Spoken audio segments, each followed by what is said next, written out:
Takže dneska si budeme robiť plantín. Ja ho tu už mám nakrájaný na kúsky. Môžete si ho nakrájať aj pozdĺž. A vyprážam ho na kokosovom oleji. Ja som si nakrájala také maličké kolieska, že by sa to rýchlo opražilo. Plantín môžete jesť len takto, samostatne, alebo ako príloha k niečomu. Tento mám už pekne opečený, tak si ho poukladám na tanier na srdku. Ja to pečím na kokosovom oleji, ale vy môžete použiť klasický, ak nemáte kokosový olej.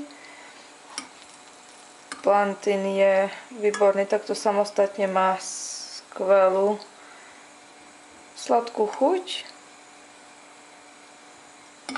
Tak, keď to si tak poukladám, keď to vychladne, tak sa to servíruje. Dobrú chuť.